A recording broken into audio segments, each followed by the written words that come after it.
अस्सलाम वालेकुम। हुकूमत कितनी के मेरिट पे काम कर रही है इसका कट्टा जट्टा उनके अपने डिफेंस मिनिस्टर ने खोल दिया है, ख्वाजा आसिफ साहब। उन्होंने किसी के थ्रू फोन करवाया सिफारिश के लिए कि हमारे एक मुलाजिम के गांव में उनका ट्रांसफार्मर सड़ गया है, वो ट्रांसफार्मर जो है वो बदल दें या उसको सही करके चले जाएं। और उसके लिए लेस्को मुलाजमीन ने 80,000 रुपया रिश्वत ली है। ये ख्वाजा आसिफ साहब ट्वीट करके कहते हैं।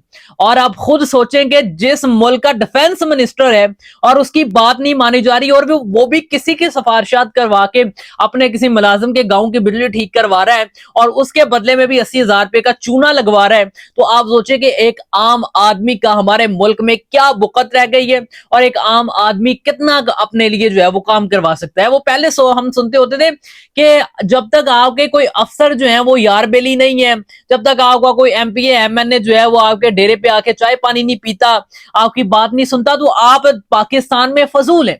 और अब मुझे ये लगता है कि आप चाहे डिफेंस मिनिस्टर भी लग जाएं, वो एक मिसाल है ना कि तुसी भावे एसएचओ लग जाओ, इस तरह हुण भावे तुसी डिफेंस मिनिस्टर भी लग जाओ, ਤੁਹਾਨੂੰ सिफारिश तो बगैर या तो काम नहीं होना, और अगर होना भी है तो उससे भी रिश्वत तलब की जाएगी। ख्वाजा आसिफ साहब ये सारे की सारे पोल खोल रहे हैं और लेस्को मुलाजमीन लाहौर में, कहीं दूर नहीं, कहीं इधर उधर नहीं, कहीं केपीके में नहीं डाला गया इसको, लेस्को मुलाजमीन ये कर रहे हैं। अब आप ये देखें कि बिजली वाले कितना तंग करते हैं। एक तो लोड शेडिंग होती है और ऊपर से जो है आके बिला वजह का तंग करना, और फिर अगर कोई ट्रांसफार्मर सड़ गया तो वहां की आवाम जो है उससे चंदा इकट्ठा करवा के 80,000 रुपए लेना और रिश्वत के तौर पे लेके उसके बाद ट्रांसफार्मर को हाथ लगाना है, वरना नहीं लगाना।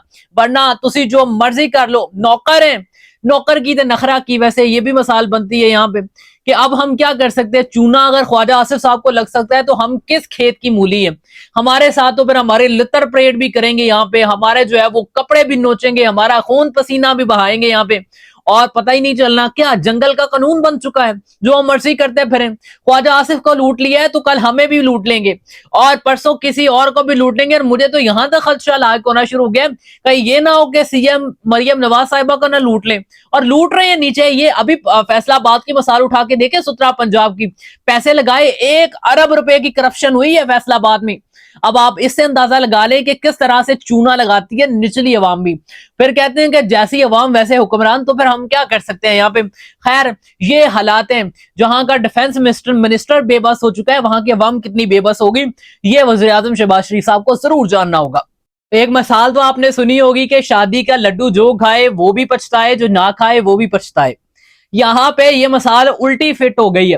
मोमना इकबाल की शादी की तस्वीर और वीडियो सोशल मीडिया पे वायरल होना शुरू हो गई, उसके बाद एक आशिक का हाल क्या होगा, ये मैं सोचकर इस वक्त पछता रहा हूं। और मेरा जो है वो बड़ी क्यूरियोसिटी हो रही है कि साकिब खान चद्दड़ के दिल पर इस वक्त क्या बीत रही होगी। जो मामलात उन्होंने अपने जहन में सोच रखे थे, जो उन्होंने अपने ख्वाब सजा रखे थे कि ये शादी मेरे साथ होगी और ये मेरी दुल्हन बनेगी। पता नहीं कितने ख्वाब इंसान सोचता है जब इंसान मोहब्बत करता है किसी से, कि मैं इसके साथ ऐसे पल बिताऊंगा, मैं इसके साथ ये करूंगा, मैं इसके साथ यहाँ घूमने जाऊंगा। लेकिन ना, यहाँ तो ये हो गया कि शादी का लड्डू किसी और ने इन्वेस्टमेंट कर करके तैयार किया, यानी साकिब खान चद्दड़ साहब ने, और उसे खा कोई और गया, यानी कि हमजा इकबाल साहब जो उनके नए शौहर हैं।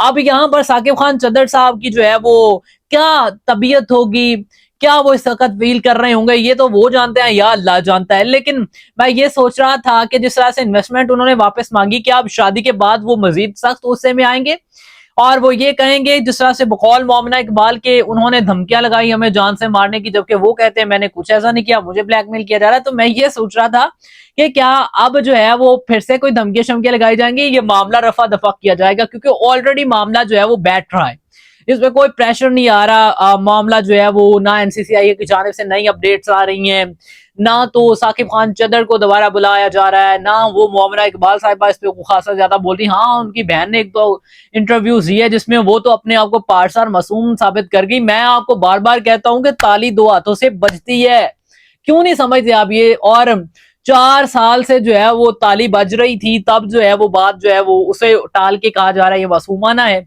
और जब ताली जो है वो बज के हाथ उठ गई तो फिर किसी और ने अपना हाथ जो है वो एक काट के दूसरा हाथ अपना लगा के ताली फिर बजाना शुरू कर दी। खैर, अब ये चीज भी गलत है कि आप ताली जो है वो हलाल तरीके से नहीं बजा रहे थे, ये चीज भी तो गलत थी ना, कि आप डेट कर रहे थे एक दूसरे को, ट्रैवलिंग साथ कर रहे थे, आप पैसे एक दूसरे पे लगा रहे थे। बल्कि खैर साकिब खान चद्दड़ के ही लगे होंगे जहां लगे होंगे, जो वो कहते हैं कि मेरी गाड़ियां भी लगी, बंगले भी लगे, ट्रैवलिंग अलाउंसेस भी लगे, पता नहीं क्या क्या क्या क्या। ठीक है, अब पैसा तो लगता ही है फिर, लेकिन ये है कि बात वहीं पे आती है कि जो ना खाए वो भी पछताए, जो खाए तो वो भी पछताए।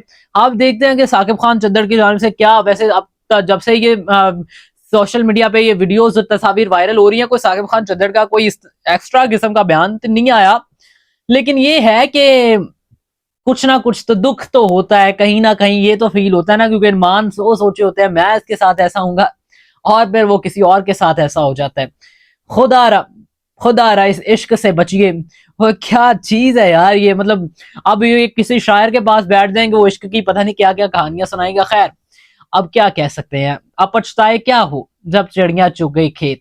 साकिब खान चंदर साहब ना पछताए, जरा खुश रहें अवाम के साथ, वो जो पैसे आपने वहां इस्तेमाल किए वो अवाम पे इस्तेमाल कर दें, वापस लेके ही कर दें, या वापस ना भी लें तब भी आपके पास चोखा पैसा है वो इस्तेमाल करें, और अपने हल्के की अवाम के साथ रहें। इतने प्यारे बच्चे हैं आपके माशाल्लाह, जो आप दिखा रहे होते सोशल मीडिया पे, आपकी बेगम भी होगी वो आपके उसके साथ वफादार है। खैर छोड़े इन मामला को, कहाँ आप इस पे फंस रहे हैं। ये अब पछताए क्या हो जब चिड़िया चुगी खेत।